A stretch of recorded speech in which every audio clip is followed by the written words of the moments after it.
Braces ট্রিটমেন্টের পরে কেন রিটেইনার ব্যবহার করতে হয়? সুপ্রিয় দর্শক, আমি doctor Sumit Ranjan Basak, specialist dental surgeon এবং অর্থোডন্টিস্ট।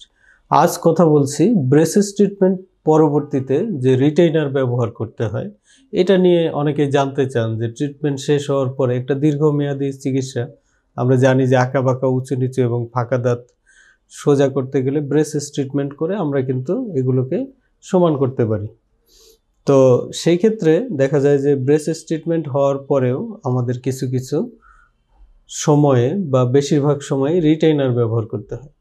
এই রিটেইনার জিনিসটা হচ্ছে যে ব্রেসেস ট্রিটমেন্ট শেষ হওয়ার পরে দাঁত যে ওয়েল অ্যালাইন্ড হয়ে গেল, আগের মতো না থেকে সুন্দর অ্যারেঞ্জমেন্টে নিয়ে আসা হলো, এই জায়গায় যাতে ধরে রাখা যায় এবং স্থায়ীভাবে দাঁতগুলো যাতে এই জায়গাগুলোতেই থাকে, সেটার কারণে কিন্তু এই রিটেইনারটা ব্যবহার করা হয়। অর্থাৎ রিটেইনারটা আপনাকে যে দাঁতের যে পজিশনটা চেঞ্জ করা হলো এটাকে স্ট্যাবিলিটি দেয়। এখন কথা হচ্ছে যে রিটেইনার কি ধরনের হয় বা কিভাবে ব্যবহার করা হয়। এগুলো রিটেইনার আসলে বিভিন্ন রকমের হয়। স্পেশালি আমরা এখন যেটা দেই, এই রিটেইনারটা একদমই ট্রান্সপারেন্ট ভ্যাকুয়াম ফর্ম রিটেইনার। এটা প্রায় বোঝাই যায় না এবং ব্যবহারও অনেক সহজ। কিছু কিছু ক্ষেত্রে আমরা ফিক্সড রিটেইনারও ব্যবহার করি, সেগুলো অনেক আরামদায়ক। এছাড়া আরও কিছু রিটেইনার আছে, হাউলিস রিটেইনার, এগুলো একটু বাল্কি হয়, এগুলো আমরা এখন একটু কম ব্যবহার করি পেশেন্টের কমফোর্টের কথা চিন্তা করে। তো কাজে অনেকে ওরিড হয়ে যান যে একটা দীর্ঘমেয়াদী চিকিৎসা 6 মাস, 1 বছর, 1.5 বছর, কারো কারো ক্ষেত্রে আরও বেশি সময়, এরপরে আবার রিটেইনার ব্যবহার করতে হয়।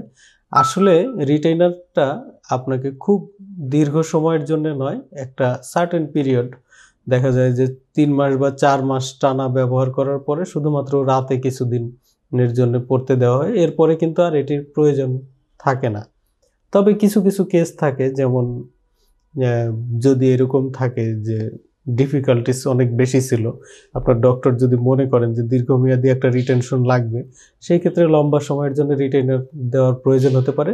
তবে এটি যথেষ্ট কমফোর্টেবল এবং ব্রেসেস ট্রিটমেন্ট চলাকালীন সময় যে সমস্ত রেস্ট্রিকশন থাকে, অর্থাৎ খাবার দাবার সব শক্ত খাবার খাওয়া যায় না বা একটু আনইজি লাগে, সেই ধরনের ডিসকমফোর্ট কিন্তু থাকে না, কারণ বেশিরভাগই রিমুভেবল হওয়াতে আপনি যদি কোনো খাবার খেতে চান সেটি খুলে আপনি সব ধরনের খাবারই খেতে পারবেন, একই সাথে দাঁত পরিষ্কার করতে পারবেন। এবং আরও যেটা সুবিধা হচ্ছে যে কোনো সামাজিক অনুষ্ঠান বা এই ধরনের কোনো প্রোগ্রাম থাকে, আপনি কিন্তু সেটি কিছু সময়ের জন্য খুলে রেখে আপনি প্রোগ্রামে পার্টিসিপেটও করতে পারবেন।